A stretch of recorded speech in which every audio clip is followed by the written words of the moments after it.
La victoria de Javier Milei en Argentina tiene mucho de inédito. Es la primera vez que un libertario gana unas elecciones democráticas y llega a la presidencia de cualquier país del mundo. Lo hizo además sin esconder sus ideas, en realidad enarbolándolas como bandera. Ha sido una victoria pues en nombre de la libertad, que era la palabra que coreaban anoche las multitudes argentinas. Ha sido una victoria, fíjense, no en nombre de la igualdad, la justicia social, la redistribución de la riqueza, el cambio climático, la lucha de género o cualquiera de las viejas o las nuevas consignas de la izquierda latinoamericana. Ha sido una victoria en nombre de la libertad monetaria, comercial y empresarial. Se podría decir incluso que en nombre del capitalismo. Y tan solo por eso estamos ante un hecho sin duda histórico. Ahora, ¿podrá lograr todo lo que se plantea? ¿Cuál es la naturaleza de los enemigos que enfrenta o que despierta? Vamos a analizarlo. Muy buenas noches a todos ustedes. Bienvenidos a Fondo.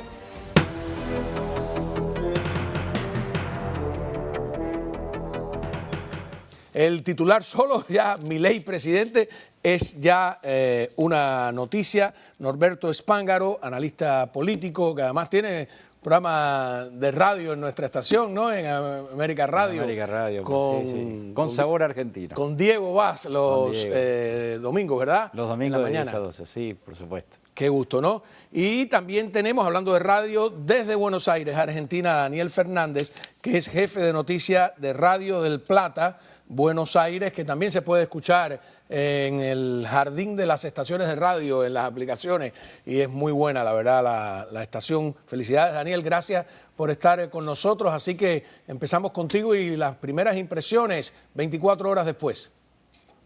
Hola, Juan, muy buenas noches. Bueno, las primeras impresiones acá fueron de sorpresa para un grupo, de alegría para otro grupo y de incertidumbre, yo creo que para toda la Argentina. Porque, como tú bien decías, un presidente libertario por primera vez, y te voy a decir más, es un presidente liberal por primera vez en la Argentina, electo luego del retorno a la democracia, ya que no hubo. Algunos dicen que Carlos Menem fue presidente liberal. Carlos Menem no fue presidente liberal, es más, el Domingo Cavallo de ese momento, ministro de Economía, tampoco tomó algunas medidas liberales, así que esta va a ser la primera experiencia de un presidente liberal en nuestro país. A ver, una aclaración para el público norteamericano. Liberal en el resto del mundo es, digamos, centro-derecha, mientras que aquí en los Estados Unidos es izquierda. O sea, para el que nos está atendiendo, no, es todo lo contrario. No, Menem es peor. Exactamente, acá liberal se toma la palabra liberal como de centro-derecha, una persona que, podríamos decir que está más cerca de los republicanos de Estados Unidos que de los demócratas, que proponen la baja de impuestos, propone achicar el Estado, propone que las empresas puedan transar libremente con otros mundos, con otros países, y se ubica dentro del mundo occidental.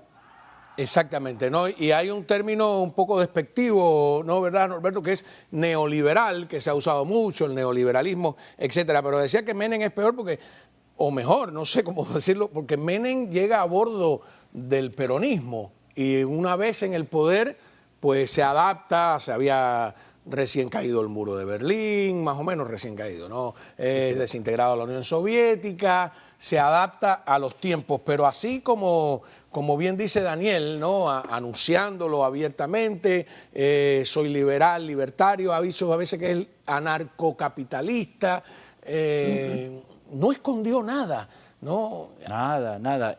Es más, yo diría que es además la primera vez que hay una victoria sin seguir ninguna de las reglas de la política. Él no pegó un cartel, él no caminó ni tocó un timbre en una casa, él no gastó nada de lo que gasta la política naturalmente. Él lo hizo con su idea, centralizado, con un discurso relativamente simple: libertad. Y cuando le preguntaban opiniones sobre cualquier tema, el tema de género, el tema del aborto, dice: yo estoy siempre en favor del ser humano como hombre libre, que tome su decisión y que se opere con quien se tenga que operar en el mundo comercial y en todas las... Él es un ejemplo. Y por otro lado, es el quinto presidente más votado de la Argentina, después de Perón y Irigoyen. Tuvo más votos que Cristina Fernández de Kirchner.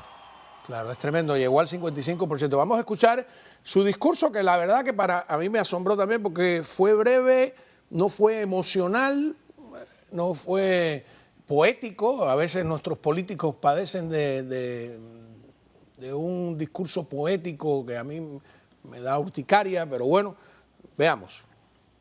Se termina el modelo empobrecedor del Estado omnipresente, que solo beneficia a algunos mientras la mayoría de los argentinos sufren. Hoy se termina la idea de que el Estado es un botín a repartirse entre los políticos y sus amigos. Hoy se termina esa visión de que los victimarios son las víctimas y las víctimas los victimarios. Hoy retomamos el camino que hizo grande este país. Hoy volvemos a abrazar las ideas, la libertad, las ideas de Alberti. Ajá. Estuvo bien cuando agradeció, por supuesto, a Macri y a sus contendientes, a los que les dijo tremendas cosas, ¿no? Por haberse sumado, etcétera. Pero mi pregunta para Daniel, da la impresión que su talón de Aquiles es el desborde de emociones.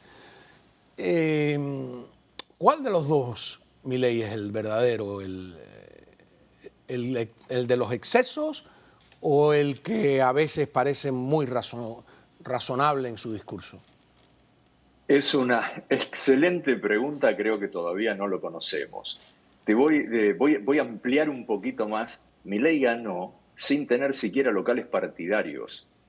Cuando uno quería tener en sus manos una boleta para poder votar a Milei, era muy difícil conseguirla, porque no era como uno va a un local partidario del peronismo o del radicalismo, dos agrupaciones tradicionales de la Argentina, porque no había lugar donde ir a conseguir una boleta, eran muy pocos lugares. Ahora, el Milei que se desborda, por decirlo de alguna manera, tal vez sea el más auténtico. Es una persona impulsiva en cuanto a sus ideas. A veces da la sensación que no acepta críticas o que no acepta que lo contradigan. De todas maneras, tras las PASO, donde perdió Juntos por el Cambio, la representante de Juntos por el Cambio, Patricia Bullrich, que tenía unas ideas muy similares, y pese a todo lo que se dijeron, el expresidente Mauricio Macri tejió una alianza para poder llevar a Milei al triunfo. Gran parte del triunfo de Milei se lo debe al expresidente Macri y a la ex contendiente Patricia Bullrich, porque lograron... Milei siempre decía que él tenía los votos, pero que no tenía cómo cuidarlos. Bueno, lograron sortear todas las trampas del peronismo, del populismo, y poder custodiar los votos y las urnas, y de esa manera llegó al 55%. Ahora, otra aclaración que hay que hacer aquí, que esa me la explicó Diego Vaz, que aquí en Estados Unidos hay una sola boleta, y en una sola boleta están todos los candidatos. Y me estaba explicando que en Argentina no es así, sino que tú tienes una boleta con la foto y el nombre de un candidato y otra distinta. No hay equivocación, o echas una o la otra, ¿no? Bueno, pero eso tiene... Yo te puedo dar un dato que ustedes no lo van a querer creer, los que nunca se interesaron por las elecciones latinoamericanas o nunca vinieron a la Argentina para una elección. En la elección general de octubre, la boleta de un solo partido en la provincia de Buenos Aires, el estado tal vez más importante del país, medía 98 centímetros. ¿Sí? A lo largo medía 98 centímetros. Había que doblarla en varios lugares, meterla en un sobre para meterla en la urna. Acá hay un sistema de fraude o de trampas por los cuales nunca el populismo quiso la boleta única o la boleta única electrónica. Por eso nunca pudo sortear el problema que fue la aprobación en el Congreso. Pero, a ver, porque cada partido hace su boleta. Sí, Claro. ¿Y la hace del tamaño que quiere? Sí, no, los tamaños están redefinidos. No. Pero me gustaría agregar algo. Acá hay un negocio también económico, financiero, porque el Estado les da, en función de la cantidad de votantes, etcétera, le da el dinero para imprimir las boletas. Entonces, Si hubiera una boleta única, se termina un gran negocio para el peronismo, que es la fuerza mayoritaria, o era, claro. de ese negocio. Y lo que él dice, imagínate tú que quieres votar por un diputado de una facción y por un senador de otra facción, tenés que andar cortando las boletas. Y ahí es donde comienza el fraude, porque ¿cómo es el fraude? Primero que te roban las boletas, entra alguien y o hay más boletas de uno que del otro. O hay más boletas de uno del otro. Y esa también, la boleta, es una forma de controlar al pago. ¿Qué quiero decir? Cuando una persona va a votar, le dan un dinero, entra a votar y atrás entra, después que él votó, entra el fiscal del partido para ver si falta una boleta, porque si no falta esa boleta quiere decir que les mintió. Es una forma de controlar el pago. ¿Qué, le pide que devuelva? Claro, devolveme el choripán. Sin embargo, hay que decir que le han dado a la Argentina una demostración de transparencia a los Estados Unidos, porque los resultados, incluso Massa salió a reconocer la derrota antes de que estuviesen los resultados oficiales. Acá hay que darle, y él lo mencionaba Fernández, y él lo puede comentar, acá una tarea excepcional en la provincia de Buenos Aires. Con los fiscales. De los fiscales del PRO. Son los que fiscalizan. Que asumieron, o sea, pusieron un fiscal por cada mesa. De todas maneras, me dio envidia. Me dio envidia que los resultados estuvieran tan rápidos. Aquí, en la primera potencia del mundo, pues estuvimos esperando una noche entera con todas las consecuencias que trajo, de dudas, etcétera, etcétera. Vamos a una pausa. Y recordemos algunas cosas, si por favor se puede quedar Daniel desde allá, desde Buenos Aires, sé que son 2 horas más, y algunas de las cosas que se están diciendo a nivel internacional también. Continuamos hablando con Norberto Spángaro, nuestro colega de América Radio, con el programa Sabor Argentino que hace los domingos junto a Diego Vaz. Desde Buenos Aires, Daniel Fernández, que es jefe de noticias de Radio del Plata, también ahí en Buenos Aires. A ver, yo estaba contando, hay como 17, 18 ministerios y cuento una suerte de consejo de ministros que hay, 4 secretarías. Vamos a ver qué dice Milei o qué dijo alguna vez que iba a hacer con estos ministerios. Lo dijo de manera muy teatral. Veamos. Ministerio de Cultura, afuera. Ministerio de Ambiente y Desarrollo Sostenible, afuera. Ministerio de las Mujeres y Género y Diversidad, afuera. Ministerio de Obras Públicas, afuera, aunque te resistas. Ministerio de Ciencia y Tecnología e Innovación, algo bien del sector privado. Nada bueno salió del sector público, afuera. Ministerio de Trabajo, Empleo y... A ver, Daniel, mi pregunta es, ya no si está bien, está mal, ¿lo puede hacer? ¿Necesita del Congreso? ¿Tiene la fuerza en el Congreso para el cambio tan profundo que plantea? En Argentina no es casi, te diría, necesario el Congreso para poder plantear los ministerios. Cada presidente decide cuántos ministerios puede tener y puede darle baja a los otros ministerios. Ah, claro, porque es el Ejecutivo, ¿no? Él es Ejecutivo. Milei planteó que va a tener 8 ministerios y algunas secretarías más y que va a eliminar secretarías, subsecretarías y que va a eliminar un poco toda la carga del Estado.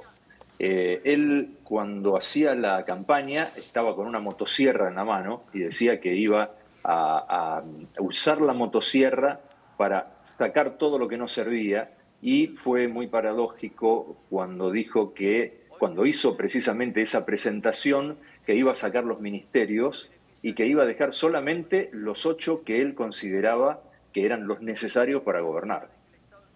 Bueno, agregó también algunos, ¿no? De algún modo. En cuanto a la dolarización...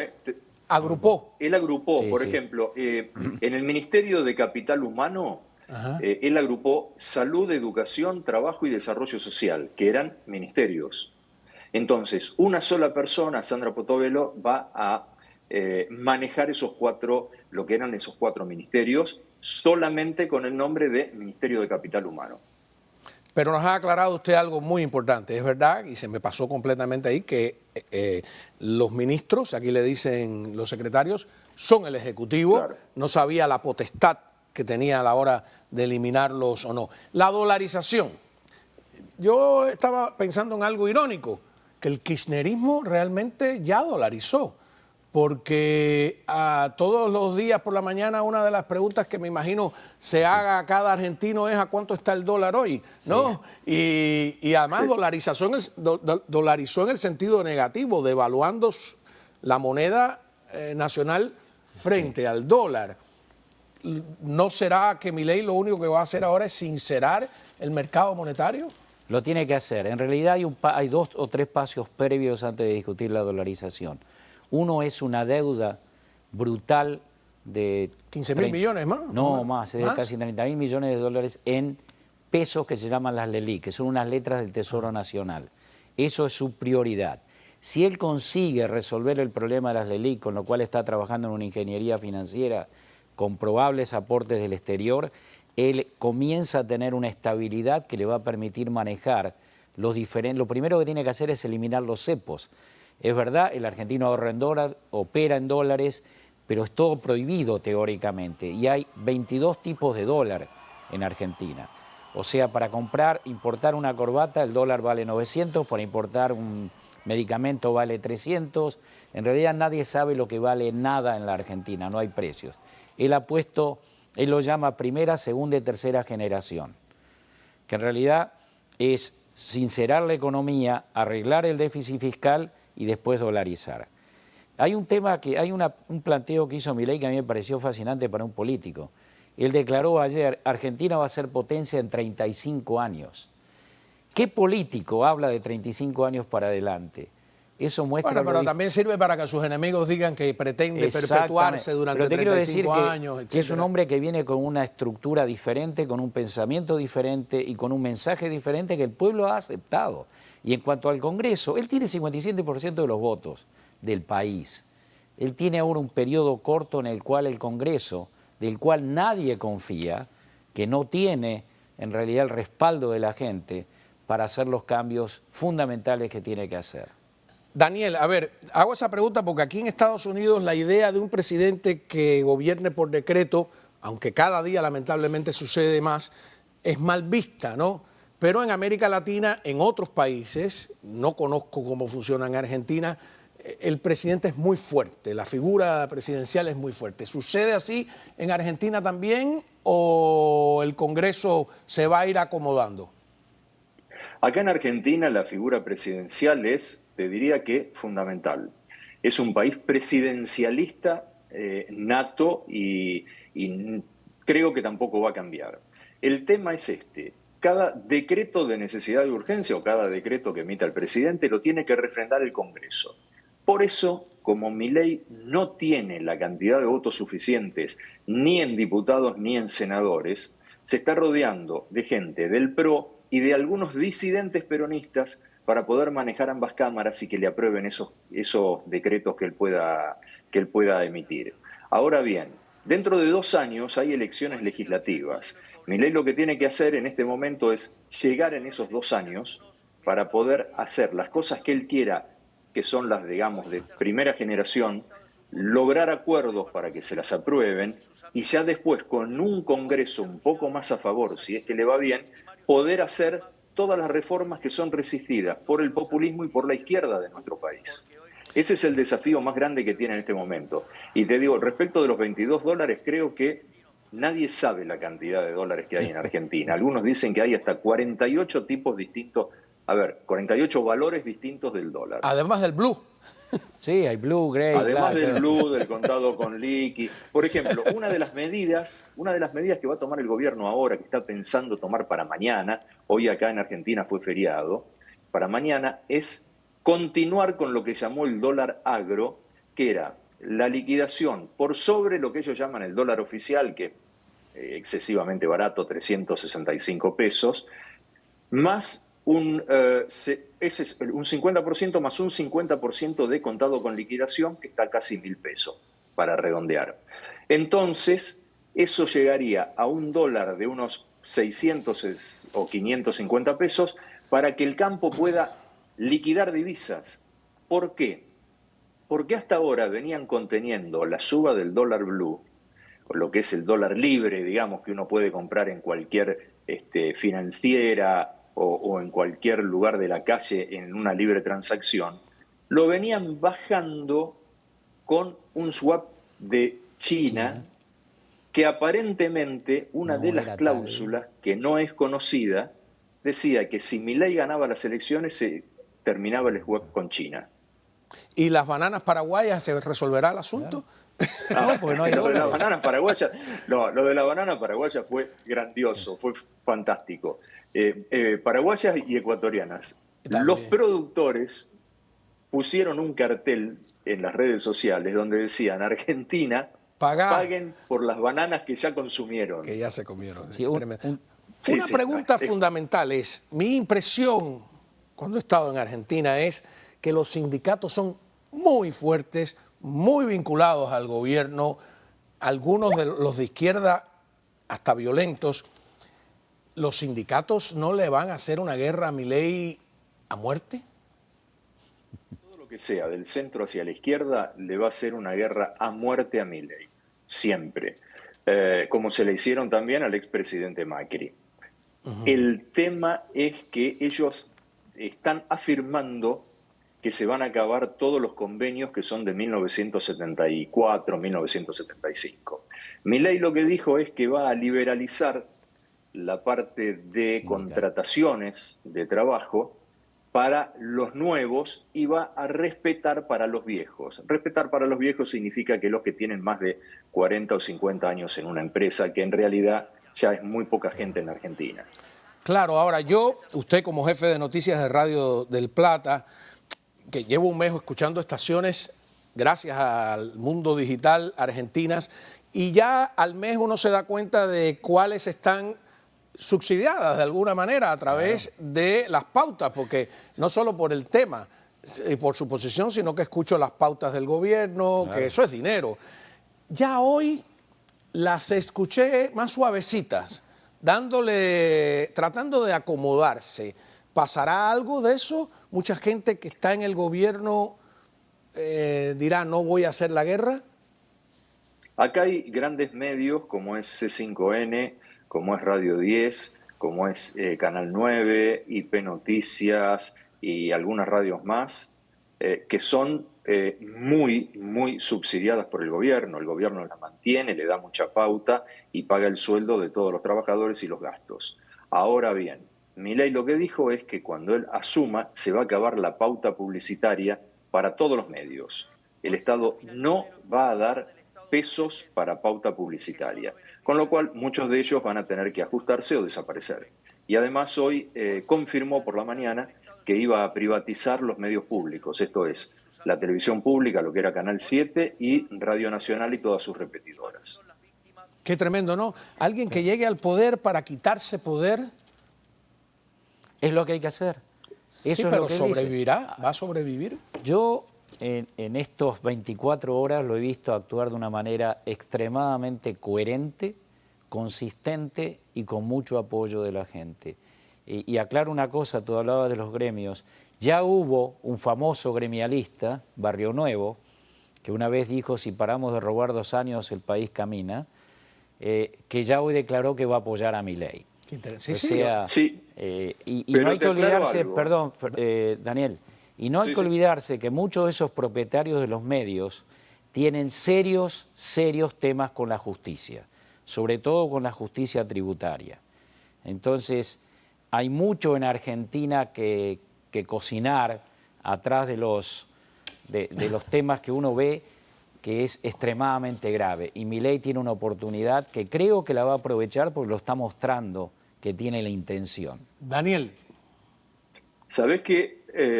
Respecto de lo que decías de Barrio Nuevo se alió con Milei para las elecciones de octubre. Sí, le prometió que su gremio iba a fiscalizar en todo el país, algo que no sucedió y Milei quedó segundo en las elecciones.